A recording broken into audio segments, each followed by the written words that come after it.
When a person betrays you, you usually have a second person to whom you can go for support. But I found myself in a situation where two people close to me betrayed me. My wife cheated on me.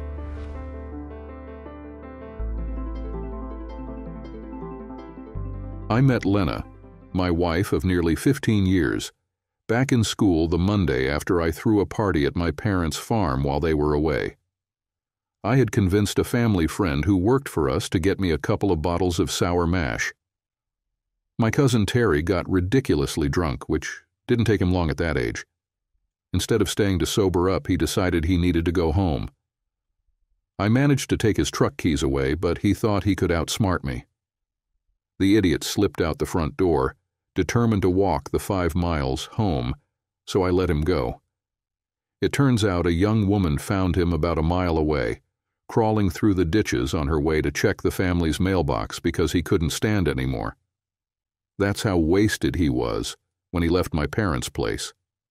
She got her father involved, who was a man of principle, and together they managed to get Terry back to his parents' house.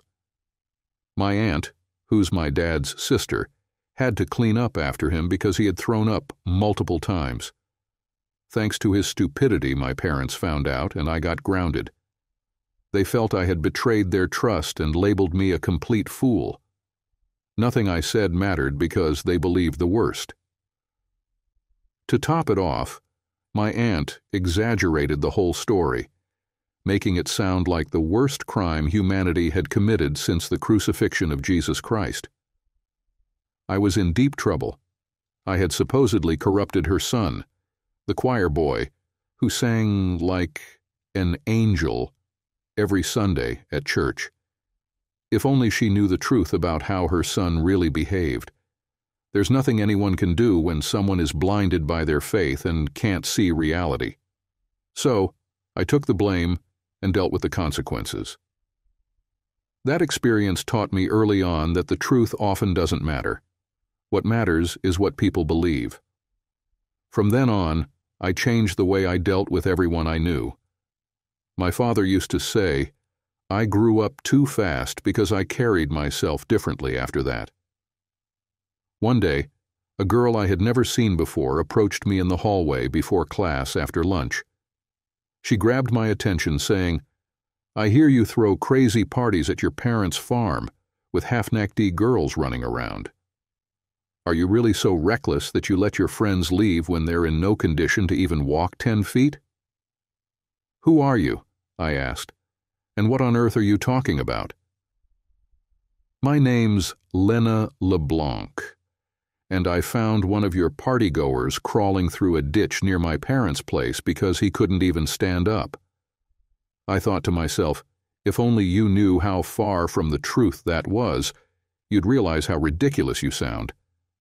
But I didn't say that aloud, because I knew that her believing those rumors could only boost my reputation with the popular crowd in our small town of Jackson. So, I stayed quiet. It's not as bad as you're making it out to be, I said as I checked her out. But if you want to volunteer to be at the next Saturday afternoon bash, I'm open to it. Her face flushed red. She stammered, Can't you tell I'm not that kind of girl? Maybe not, but you want to be, I replied. Your words are saying one thing, but your eyes and body language are telling me something else. Jet King, you're a jerk, she said, her face turning beet red. Maybe, but jerks are meant to be dealt with harshly, I said. Let me know when you're ready. She slapped me hard across the face and stormed off in a fit of pure rage, but I had caught the smirk on her face just before her hand connected. I stood there laughing. My reputation for the year was officially sealed. Thanks to her loud mouth, I ended up being one of the most popular kids at school that year. She has no idea, does she? Asked my cousin Terry, who had seen everything. Not a clue, I replied. What the hell did you even tell her? How should I know, you idiot? He shot back. You're the one dumb enough to play poker for shots after we smoked a joint. I started laughing because Terry didn't realize I had rigged the deck. With that, we headed off to our first class. From that moment on, the game started between Lena and me. I took every opportunity to tease her, going as far as I could. Whenever I saw her in public, I tried to make it obvious to everyone around me that I was mentally in bed with her. It became so obvious that one of her friends started playing Hungry Eyes on her phone whenever she noticed me doing it. For me, it was a way to get back at Lena LeBlanc for slapping me. Of course, I was acting like a jerk, but I was having fun. Besides, her body was undoubtedly attractive. If any of her friends had asked me about it, I would have said bluntly, "I'm interested in her," but Lena told me that we would only have a relationship when hell freezes over, so until then I will respect her wishes. That only added to Lena's frustration because they would want to know what I had done to cause it. When she explained the whole situation to them, the usual response was either laughter at what had happened or teasing her because of how she reacted. To me, Lena LeBlanc was stunning. She came from the deep south, and after a hurricane devastated her home, her family relocated to the middle of flyover country. She was a fiery Cajun redhead, with a body that filled my dreams at night. She stood about 5'6", a compact, curvy figure in all the right places. If you got her mad outside of school, she could unleash a torrent of Cajun French swearing like nobody's business. I'll admit, I enjoyed watching her get frustrated when her friends clued her in on what I was up to. The grin that spread across my face when I saw her blush at the remarks about our situation made it clear that I was definitely amused by it all. I completed the moment when she put on a low-cut blouse. When people heard this in the hallways, they immediately realized that Lena was wearing something that made her especially attractive. For the rest of the day, every guy tried to keep his eyes on her. I'm not sure if she liked the attention, but I found it quite funny. I often found myself staring at her petite, alluring figure. She had the indomitable spirit of a wild horse that was difficult to tame, if at all possible. Her behavior could change from passive to aggressive or dominant, depending on her mood. A man who managed to win her over would need Job's patience, because it would take a long time to just understand her before even coming up with a plan to get closer to her. The more I watched her, the more I realized how complicated she really was. That's how much I was captivated by her. If there was a woman who could seriously upset me, it was her. Sometimes she would catch my gaze when no one else was noticing, and would do something to tease me. We both played the game, deliberately provoking each other, and it took us almost the entire school year to realize how much it affected us. Everyone knew that I liked girls with great figures, and, in my opinion, Lena had no equal. Apparently, her mother had told her that men who are attracted to a female figure become the most faithful husbands in the long run. Lena let it slip to Karen, and it soon became a popular opinion throughout the school. We were both going to graduate from the 12th grade with honors. She gave a farewell speech, and I took second place. She believed that if anyone found out what I was doing outside of school, I would not be taken into account at all. We had just finished rehearsing our roles at the graduation ceremony, which was to take place in a month on the auditorium stage. I was an understudy in case she got sick, but I knew she would come, even out of spite. There was no way she would let me win by default. We both received substantial educational grants. Our senior prom was coming up this Saturday. In the fall, I planned to enroll at Southeastern Missouri University to earn a master's degree in agricultural sciences. As we left the stage and went down the back stairs to the hallway, I whispered in her ear, "When will you let me try this?" She turned around, slapped me in the face, and said, "When hell freezes over, asshole." When I had nothing more to lose, and there was no one around to see it, despair took hold of me, and I became a little persistent.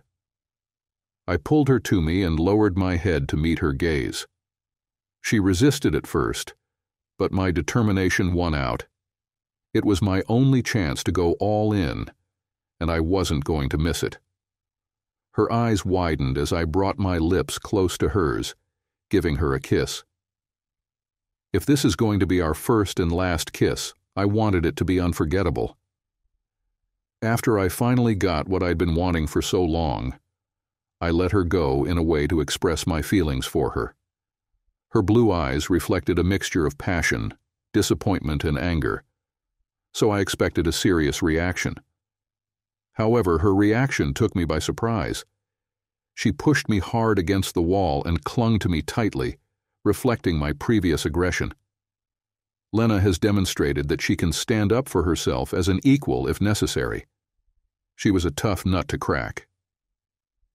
"I've been waiting for most of the school year, Jet King," Lena said, "so that you stop talking and start acting. I'm glad you finally decided to step in." "I'm glad to hear that," I replied. "It's a pity that you didn't tell me about this a few months ago.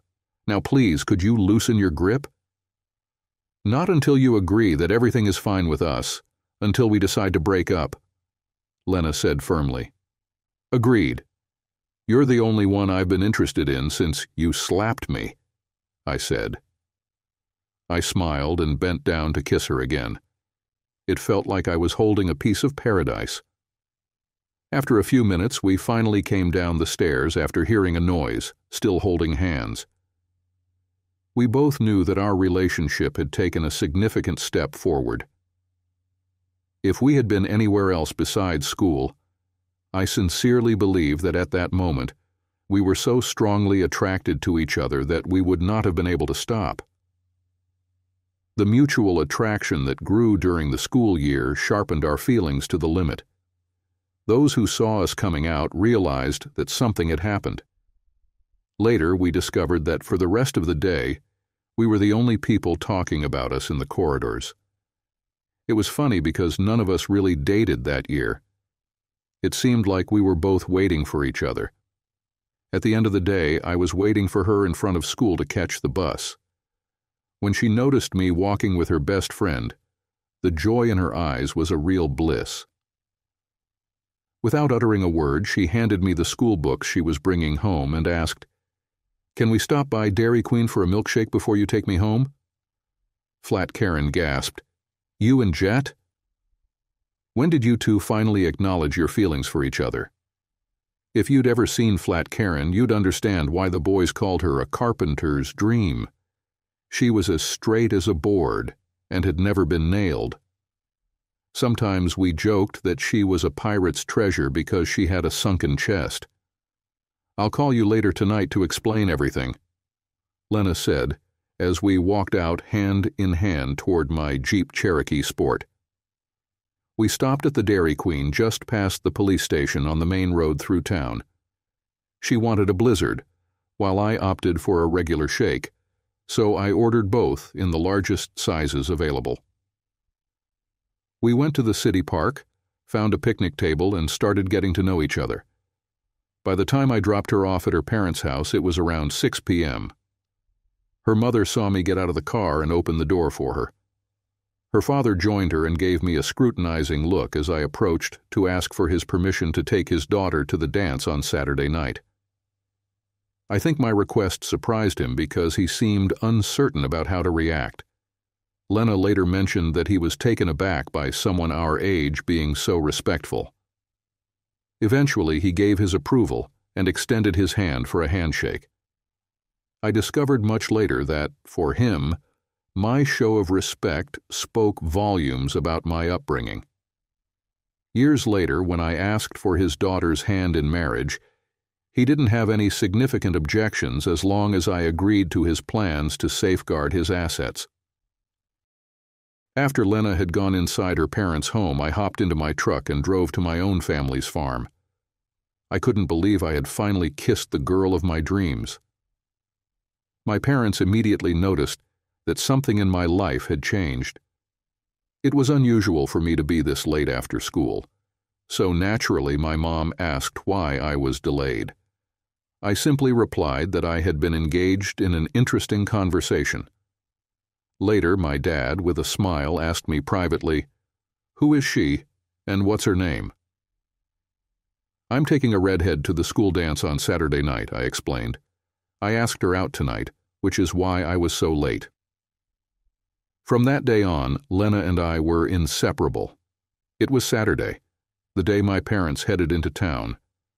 I was up in the hayloft, getting ready to relocate some straw bales after cleaning out 4 stalls with the help of the tractor's front loader. I usually did this once a month, typically on the first Saturday. The horses were confined in the pasture. I had moved everything necessary to the edge of the loft and had just lowered 2 bales to spread out on the stall floors when I heard Lena calling for me. "I'm up here," I replied. "I have 14 more bales to throw down before I can come down." I began tossing them over the side as quickly as possible and was almost ready to descend when I saw Lena's head emerging above the floor. I walked over to greet her as she finished climbing up. It's funny how much flat space was available within the straw bales. Sometime later, we found ourselves entwined in bales of straw. Lena and I probably would have continued if we hadn't heard my parents honking in the car. I realized that they were trying to get my attention.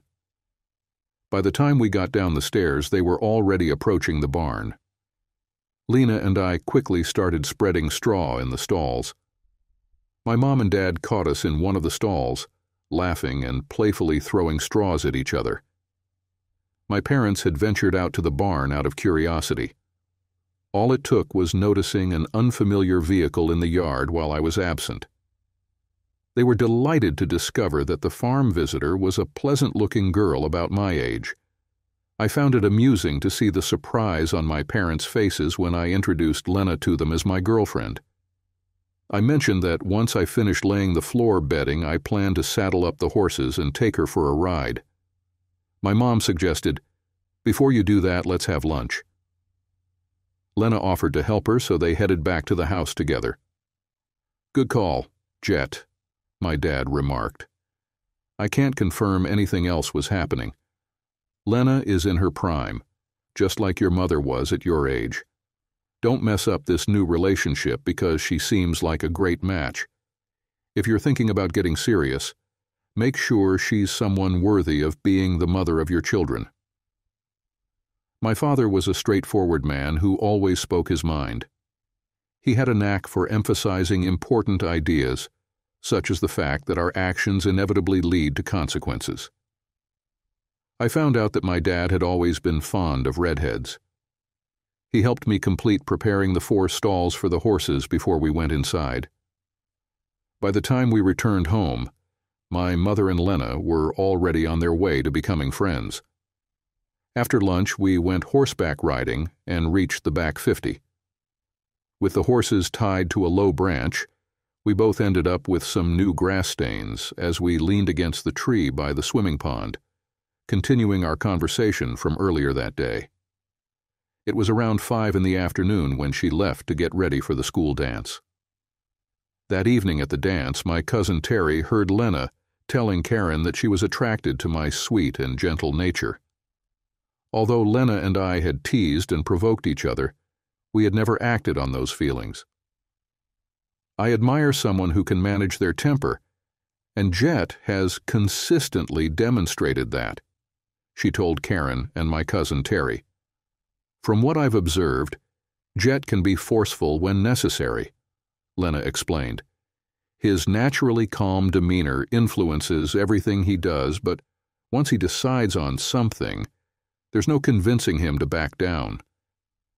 He showed this by patiently waiting for me, as if the decision was mine." His cousin Terry mentioned that when Jet speaks with authority, most people perceive it as anger. Karen said, "That's because he naturally has a loud, strong voice, so for years he's worked on toning it down." "I would do anything for Jet," Terry added, "just as he would for me. If you make him angry, you'll quickly realize you've underestimated him. There are more than a few boys here who have crossed him and ended up lying injured on the ground after he handled them." When I picked her up for the last prom this school year, her parents were surprised when I brought her a bouquet, because it wasn't some special event. They noted that it was the most beautiful bouquet they had ever seen. I explained that I made it from plants grown in a small nursery that my dad and I opened on the farm. I used neutral colors to make it fit any interior, I said. It seemed to make a big impression on them. God, she looked so attractive in that tight white summer dress that accentuated her figure so vividly. During each slow dance, I experienced everything possible.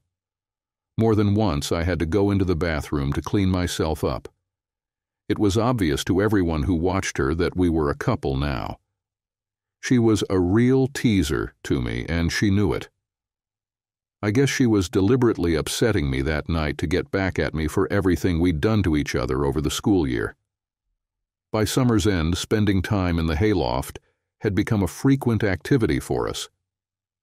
My mother and I had an extended conversation after she discovered my collection of condoms concealed in the back of a drawer. It was then that she decided to have a serious discussion with the woman she hoped would become her future daughter-in-law. In hindsight, I should have understood the implications of that conversation, because not long after, Lena told me she was using birth control pills. One evening during dinner, my mother contributed her thoughts by saying, "The horses seem to prefer the stalls much more these days, and have been much livelier in the pasture. I wonder if it's because the straw has acquired a new scent." I nearly choked on my food and started coughing. My dad looked up and asked, "Did I miss something?" Early in my childhood, my father recognized my passion for horticulture and encouraged me to nurture it. Thanks to his guidance, we transformed 20 acres of our 250-acre farm into a Christmas tree plantation. By obtaining a reforestation grant and researching the best tree species for the Christmas market, we were able to acquire young trees at a low cost. Every spring break, my father and I spent the entire week planting numerous rows of new seedlings. This time together was a special bonding experience for us. About 2 weeks before planting, we prepared the land by tilling the soil. Depending on the weather, we would till the area 3 or 4 times before leveling it, which made the planting process quick and efficient. As a result, we were able to start marketing our first harvest for sale in the following season. We had around 400 trees, each approximately 8 feet tall. The only remaining task was to trim them to ensure they were perfect for retail customers. We even developed a branding system so consumers could identify which farm the trees originated from. When I was in 6th grade, my father noticed my deep interest in growing plants and realized that expanding our operations would require replenishing the topsoil. To address this, the town of Jackson and my father negotiated an agreement for the town to deliver all the yard waste they collected to a designated area on our farm for large-scale topsoil production. Not long after, our neighboring city of Cape Girardeau adopted the same arrangement. They found it convenient and cost-effective, making it an obvious choice for them. From an early age, at least twice a month, I would dedicate a full day or two to grinding down branches, twigs, and other materials to create mulch. We would then sift the processed mulch through large screens to separate out non-biodegradable items which needed to be incinerated in oil drums. The ashes from these materials were scattered along the property lines to ensure the final product remained as pure as possible. When a compost pile reached a certain size, we would add chemicals to accelerate the decomposition process and maintain high moisture levels. Once or twice a month, we would turn the pile to incorporate air, keeping it loose and promoting further rotting. Local building contractors soon realized they could dispose of clean excess soil with us without any dumping fees, most of which was a type of Missouri red clay. By using bulk chemicals designed to speed up decomposition, we mixed this soil with the biodegradable mulch we produced. Over time, this aspect of our expanding business covered several acres. The key was maintaining well-aerated and damp soil. We hadn't anticipated that some of the donated soil would be used to help level and flatten the land where we constructed our greenhouses after removing a portion of the topsoil.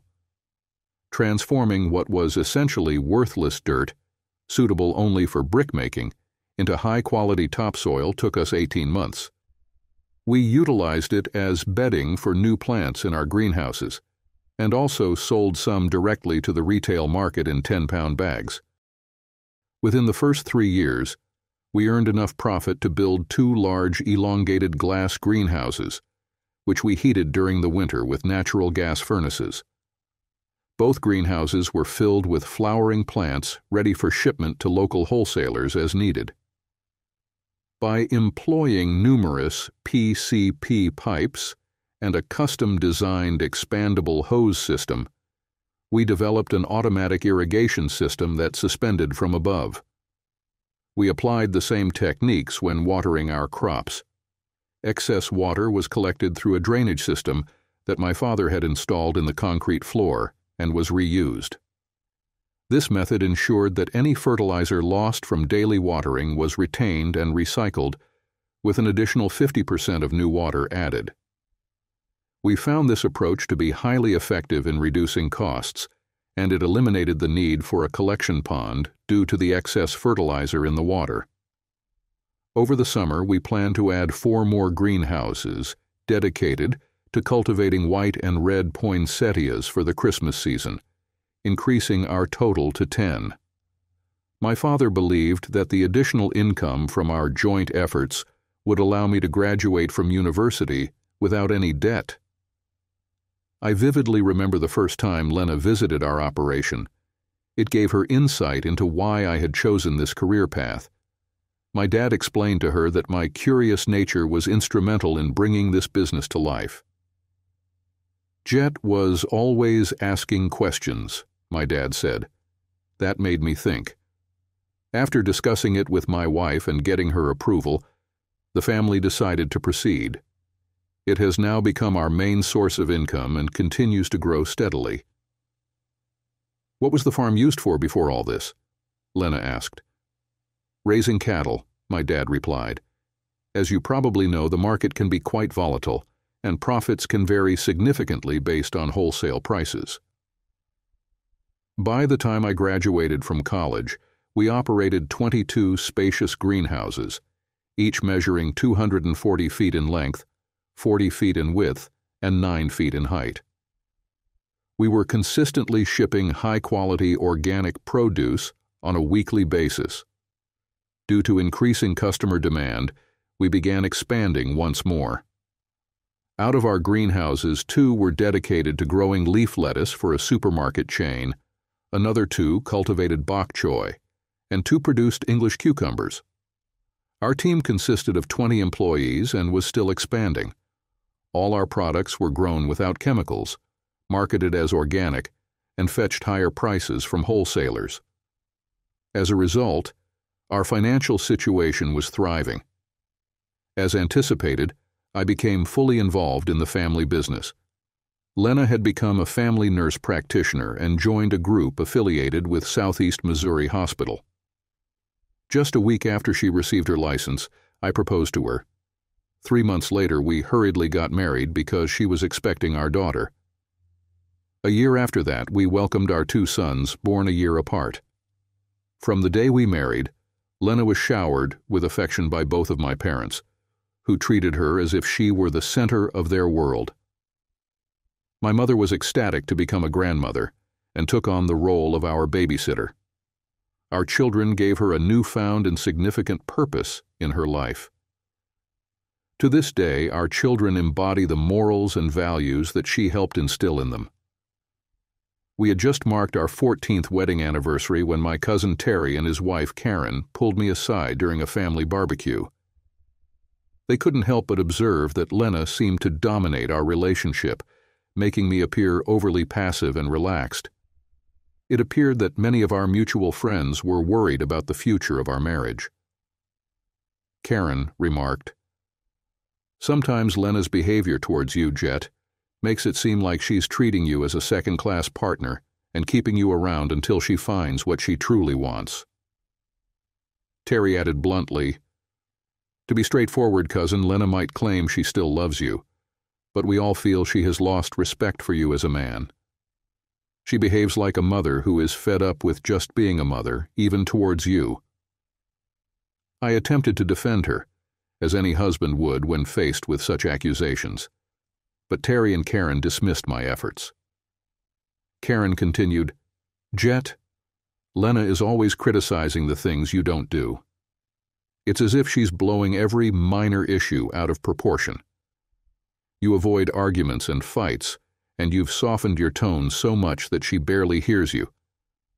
You see her complaints and feel resentful because it seems like she's nagging, which has led you to stop listening to her entirely. You've focused more on updating and modernizing your business than on your marriage." Terry stated, "Your marriage lacks equality because Lena takes the lead and you just go along. Lena is leveraging your gentle nature and personality to assert more control over you without your awareness. You've simply been too blind to notice it." He continued, "Both of you, in your own ways, are pushing each other away. You work long hours because you don't want to come home but won't admit it. Lena is finding reasons to do the same. Some of our mutual friends suspect she has developed a romantic interest outside the marriage." Later, I was occupied working on the flat grill in preparation for dinner when Lena requested me to fetch something. I had been seriously considering the things Terry and Karen had mentioned. Reflecting on my marriage with Lena, I finally realized that, in many aspects, they were correct. After clearly hearing my cousin and his wife, I responded, "Can't you see I'm busy? Why don't you handle it yourself, or have one of our kids do it? For too long, you've treated me like a servant. Honestly, I'm tired of being your doormat." The shock on my wife's face spoke volumes. Lena had finally heard the voice she thought I no longer had. Everyone nearby fell silent because I appeared angry. Lena turned and went inside to get it herself, feeling outmaneuvered for the first time in a long while. "Dad, what's going on with you?"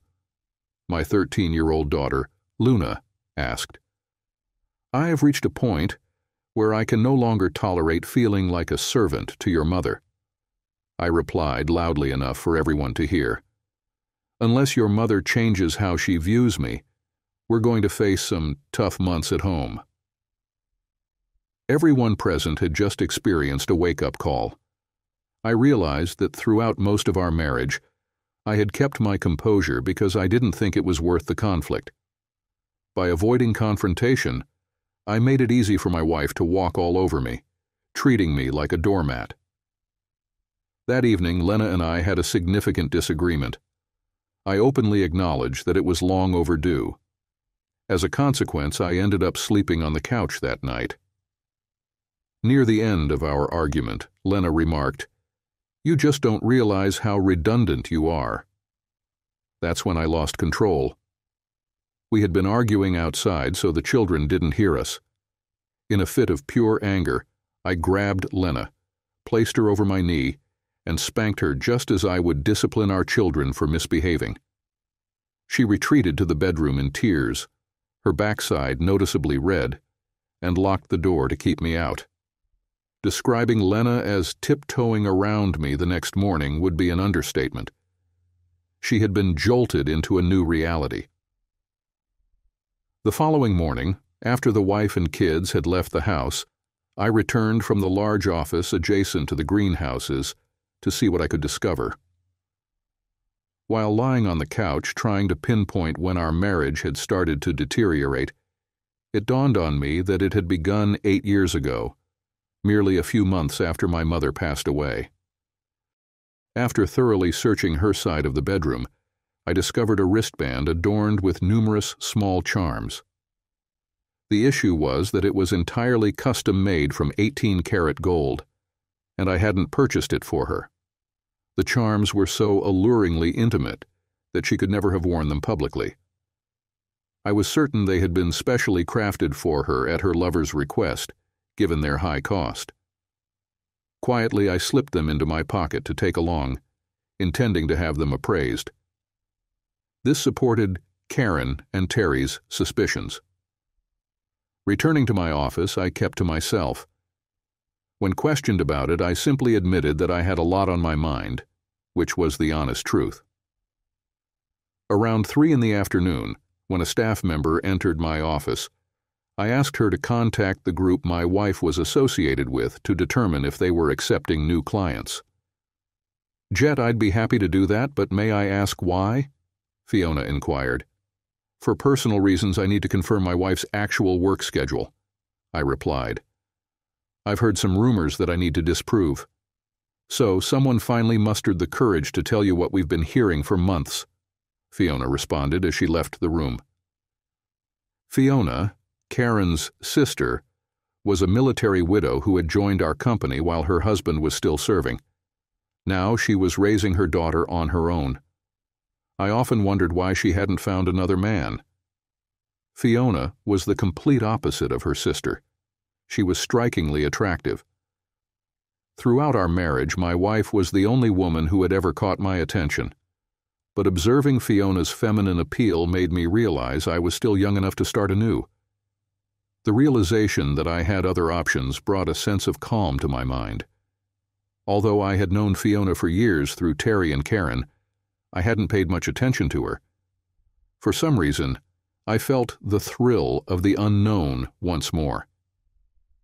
It was an enlightening experience for me. When she returned the information she had given me, it was quite insightful. Her working hours didn't match what I had been told. Instead of working Thursday and Friday nights until 10 p.m. each week, she only did so once a month, just like the other doctors in their office. Fiona and I talked for several minutes. She attempted to ask questions without making it obvious that she was probing. I'm not sure if she realized it, but she introduced some ideas that gave me hope about my future. This left her with a lot of unaccounted time. I was shocked to discover that she only worked half a day on Wednesdays. The pressing question now was how she was spending all that free time. 8 years ago, when cancer took my mother, both my father and I were surprised to learn that she had left her shares in the family business to me in trust for her 3 grandchildren. When I was young, they had sold most of the farm to the corporation at an inflated price, keeping 10 acres around the house in their name and allocating 10 acres in mine. The corporation paid off the mortgage over 10 years with interest. They presented the land to me as a wedding gift from Lena and me. Lena and I used that land to build our home. Dad was deeply affected by losing his wife and withdrew for a few months afterward. During that time, I became the president of the company, and Dad semi-retired, becoming our first CEO. He still came in 3 mornings a week to stay involved and acted as an advisor. I was aware of an important business trip approaching in a few weeks that would take me to 8 different corporate offices to renew contracts requiring my signature. These were all long-term agreements with predetermined product pricing, allowing us flexibility for cost increases. Since the trip spanned 3 countries, I would be away for at least 3 weeks. Both my father and I continued to lead our company, which now employed over 100 people. We had expanded to more than 48 greenhouses, all operating at full capacity. Fortunately, during my first full-time year, I had the property inspected for potential underground water sources. We discovered one that would meet our needs for years, and by disconnecting from the county water supply at that time, we reduced our monthly expenses by $10,000. Additionally, we uncovered a significant natural gas reservoir on the land, which had been in our family for generations. We still owned the mineral rights, and after negotiating with major companies, we received a substantial payout. Even after covering the costs for the heat we used, we received a generous royalty check each month. My cousin Terry, our chief financial officer, visited my office to update me on our latest cash flow statement, which indicated we were on track for our highest growth year ever. During this private meeting, I shared my recent discovery with him. He was as astonished as I was upon reviewing the details. It looks like the man she's seeing is very wealthy. What are your plans, Jet? Are you going to have someone else sign the contracts? Terry inquired. No, I'll go in acting clueless about the situation, I replied. This will give the private investigators I plan to hire ample time to uncover who my wife's lover is. That won't hold up in divorce court since it's a 50-50 state, Terry responded. Lena's father, Leonard LeBlanc, was and still is a deceitful bastard, I said. Before Lena and I married, he forced us to negotiate a prenuptial agreement. I think Lena has completely forgotten about it. Why did he do that? Terry asked. Is he wealthy from fracking? To ensure he could protect his daughter so I would never inherit any of her assets, I explained. If we divorce due to adultery, the guilty party only walks away with their clothes, and that's about it. When I arrived home that evening, I noticed a clear shift in my wife's behavior. She appeared to have developed a respect for me that I hadn't seen in years. It seemed we both recognized that our relationship had undergone a significant transformation. Lena was undoubtedly trying to understand what I thought I already knew. Interestingly, that same morning my father had decided to go on a 2-week fishing trip with some of his childhood friends. They had been encouraging him to take this trip for years, but he had always found an excuse. He would remain away until the day before my return. While he was away, Lena spent much more time at home. This behavior seemed suspicious and gave me the impression that something was happening in his life that he wanted to keep from me. A few days later, my daughter called to tell me that her mother was frantically searching for something that was lost and had questioned all 3 of my children about it. Dad, Mom accused all of us of going into your bedroom and searching through her dresser drawers, Luna explained. Whatever she can't find must be really important to her because I thought she was about to cry. When I returned home that evening, I questioned Lena about the situation, and she dismissed it as insignificant. However, when I mentioned what our daughter had confided in me, Lena suggested that our daughter might have misunderstood and assured me she would address it with her after dinner. During dinner, I gave her a look reminiscent of when I used to tease her back in high school. Her attitude shifted dramatically and she became very quiet. I suspected that Lena now thought I knew about her affair. After dinner, as she was putting the boys to bed, our daughter approached me to ask what was happening. Luna, I'm not entirely sure, I replied. I've been told something, and if it's true, things are going to become much more challenging for a while as your parents navigate through it. Just remember, this situation isn't because of anything you or your brothers did. 3 weeks had elapsed since I discovered the bracelet adorned with numerous charms. Each of the 16 charms was valued at $8,000, and the combination of platinum and gold in the bracelet's chain added an additional $20,000 to its worth. The person who had given it to her had commissioned it from one of the most prestigious goldsmiths in the jewelry industry.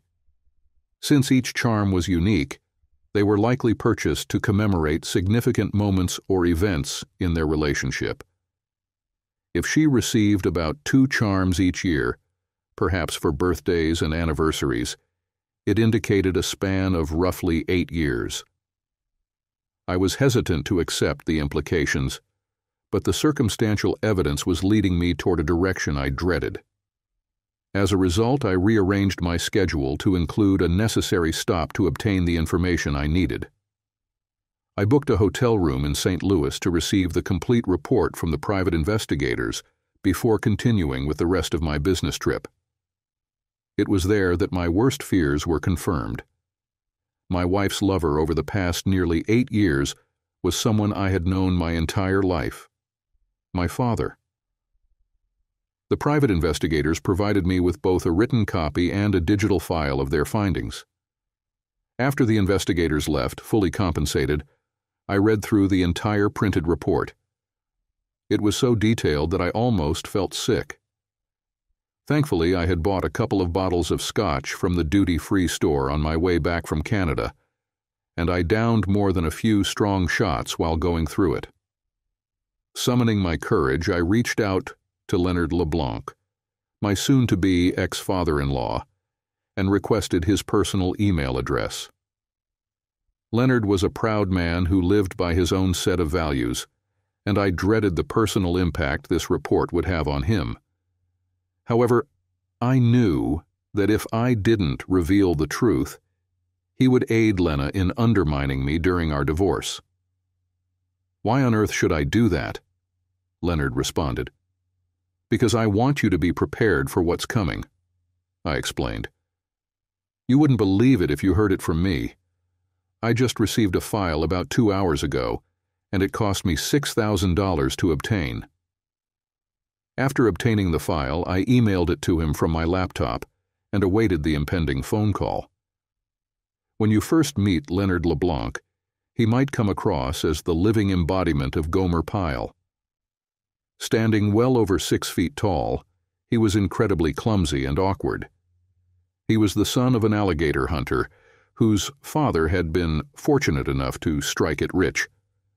With his old-fashioned behavior and simple language, he seemed like a bumbling fool. Many had been thoroughly outmaneuvered because they underestimated the hidden brilliance he possessed. When Leonard took an interest in something, he delved into it thoroughly from the ground up.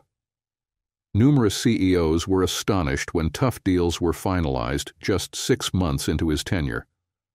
When he took over a corporation, he already had strategies in place to enhance its profitability and productivity.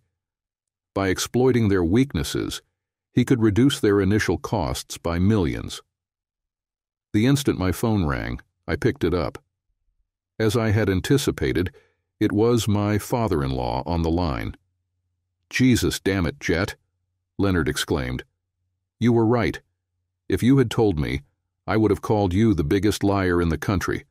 How much worse is this going to get?" "I'm going to handle them just as you would," I responded. "There will be no mercy for the two of them." "Don't hold it against you at all, son," he said. "I'd punish anyone for what they've done.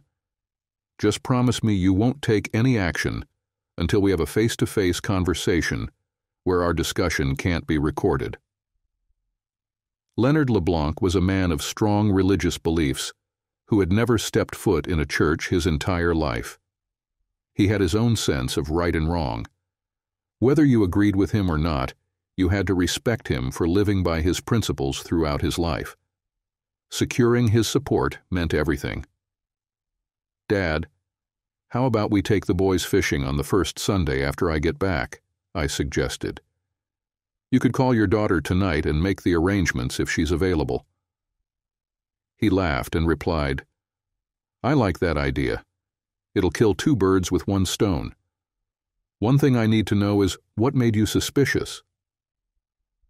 "I found a bracelet with several charms on it, had it appraised, and discovered it was custom-made," I explained. "Last Monday, while I was in Montreal, I arranged for it to be sent to my wife from Paris, France.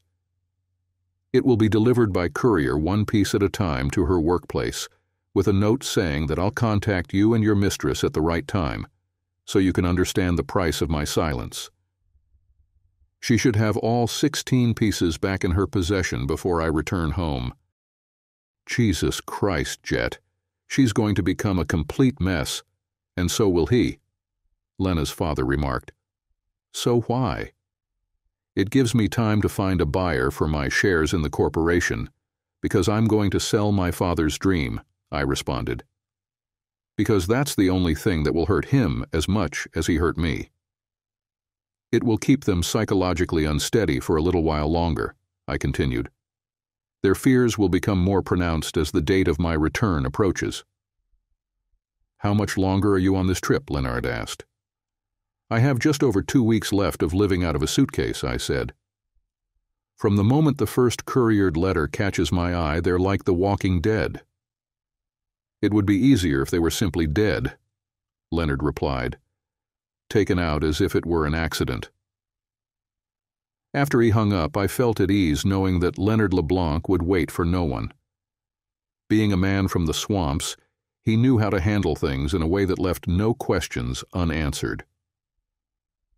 I was nestled in the center of New York, staying at a Trump hotel and savoring a delightful dinner at one of its many excellent restaurants with some of the business associates I was working with. Fortunately, I was set to return home on Friday.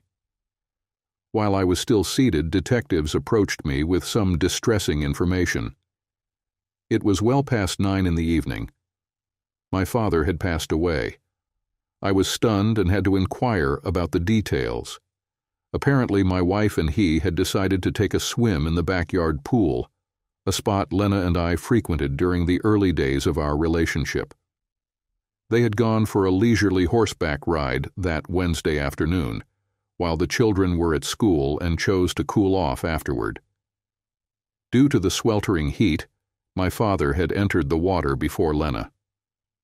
Local authorities suspected that a pet alligator had been released into the pool a few years prior, and it had since adapted to its environment. Divers recovered my father's unclothed body after eliminating the alligator. The three of us understood the implications of these events. My wife, Lena, was physically unharmed but was experiencing significant emotional distress. Witnessing her father-in-law being killed right in front of her had deeply traumatized her. Our children were staying with their grandparents until Lena could regain her composure. I went back to my table and informed the remaining diners about the tragic news before excusing myself to handle some personal matters. As I walked back to my suite, I couldn't shake the thought that I would never want to find myself at odds with Leonard LeBlanc. I pondered what he might have in store for his daughter. After pouring myself a strong drink, I decided to make a phone call. Leonard picked up immediately. "How are the kids?" was my first question. "They're doing okay, I guess," Dad replied using some slang. "They're upset, but not more than what's typical for children their age." "Are they still awake?" "Can I speak with them?" I inquired. I spent the next hour talking to all three of my children before they returned their grandfather's cell phone to him. "Based on what Lena has explained to me," Leonard said, "your father drowned because an alligator dragged him underwater during its feeding. They discovered his unclothed body along with some dead animals in his refrigerator. Although he wasn't bitten, he does have a few scratches, so I recommend a closed casket." "Thanks, Dad," I responded earnestly. "I'll be home first thing Saturday morning to begin making the funeral arrangements. I'll let you go now because I should call my wife and check how she's handling everything." "That sounds like a good plan. It's important to maintain appearances during times like these," he replied before saying goodbye. I reached out to Lena, and as expected, she was extremely distressed. It was difficult to have a conversation with her since she couldn't stop crying. She was baffled about how they hadn't noticed the alligator earlier, especially since they went horse riding every Wednesday. I asked if it was usual for the two of them to swim Nac-D together. Lena became emotionally overwhelmed and ended the call. She now realized that I knew the truth. The next morning, while I was in the middle of a business meeting, the same two detectives I had met the previous night called me in. It turns out that after my wife had passed out drunk while trying to drown her sorrows, there was a gas explosion that destroyed part of the house. She didn't survive and was crushed to death by the debris. I went inside and requested if we could expedite the process because I needed to depart as soon as possible. Fortunately, they understood, and I ended up securing a better deal than I had anticipated. I was lucky to catch the last flight to Cape that night. As I disembarked from the 12-seater plane, I saw my father-in-law waiting for me. "The wife and I expect you and the grandkids to stay with us until everything is sorted out," Dad said. "This should give you time to organize and settle things." "How is Mom handling everything, Huti?" I inquired. "It was difficult for her until the police informed us this afternoon that she had been your father's long-term lover," Dad replied. "They confirmed their suspicions by discovering the blackmail notes Lena had been receiving in your father's study." "That's intriguing," I responded. "It must have been unsettling for them." "What shocked them was finding the bracelet with 16 different charms, all in a state of disarray," Dad added. "It could indicate a pattern of what the lovers did back then. Of course, they plan to talk to you once the funeral is over." "How do you suggest I handle my meeting with them?" I asked. "Be straightforward. Bring your prenuptial agreement and the private investigator's report with you. Give them these documents immediately. It will show that you had no motive to set them up." I smiled because I knew he mentioned that to remind me that all deaths, until proven otherwise, are treated as suspicious. The more transparent I was about them, the less likely they would classify it as a homicide. Dad and I went together to the funeral director's office to select the coffins. We decided on closed caskets for both of them. Afterwards, I contacted Terry at the office to inform him that the contracts were signed and that I would be taking a few days off. The funeral and memorial tea for the two were well attended. I believed my children handled everything admirably, given the circumstances. I kept my emotions in check as much as possible, though there were moments when I showed my feelings. Most people believed that the two had a closer relationship than usual, but nothing was publicly discussed. The detectives patiently waited for the fire inspectors to complete their final report on the cause of the gas explosion at my home. The inspectors determined that a faulty installation, carried out during my absence, was responsible. I was advised that with this report I could legally pursue a lawsuit against the gas company for wrongful death and the loss of my home. They were unable to determine when the alligator was introduced to the pond. I presented them with my prenuptial agreement and the private investigator's report. Using my father-in-law's printer, I provided them with a copy to keep. They expressed their gratitude for sharing this information, as it clarified any remaining uncertainties that might have arisen when others examined their final report and conclusions on the case. Lena's father and I were relaxing on the back patio with a couple of cold beers, going over my interview with the detectives, when he said, "Your wife and I are updating our wills to place everything into a living trust for the children, which you will manage until they turn 30. Do you want to know if I had any involvement in what happened?" "Dad, it doesn't matter," I responded. "Karma dealt them their just deserts. Let's just leave it at that." Leonard smiled and added, "I always knew you were a clever man who knew exactly what to say when it mattered." My children and I were overwhelmed by a major shopping spree at Macy's when Fiona unexpectedly bumped into us. We had moved into my father's house while ours was being rebuilt, a much-needed and overdue change. Fiona kindly offered to lend a hand. "Fiona, we're buying things because we have nothing left," I explained. "Let me introduce you to my 3 children, Luna, Leon, and Levi." We decided to start with the boys. After learning their preferences, we began shopping. We bought enough underwear for 2 weeks, followed by t-shirts, blue jeans, shirts, jackets, and other clothing items. As soon as possible, I paid for our selections and carried them to the car. By the end of the process, I had made 6 trips to the car and was completely exhausted. The final trip was for new shoes. "Dad, why doesn't Fiona come with us to our temporary home?" the kids asked. "Then she can help you pick out your new wardrobe when we come back." "I don't want your father to think I'm intruding," Fiona replied. "It's not really my place." "Dad," Luna asserted firmly, "I think you should let her come along and then take her out to dinner to show how much we appreciate her help." So that's exactly what we did. After dropping off the kids and unloading all the purchases, we returned, and Fiona assisted me further. In total, it took us 4 hours, so I invited Fiona to dinner. She accepted, and I called Luna to get her approval before arranging their favorite pizza to be delivered via cell phone. When I got home, I was faced with a big question. "Dad, are you going to ask her out on a real date?" And that was the question still awaiting an answer.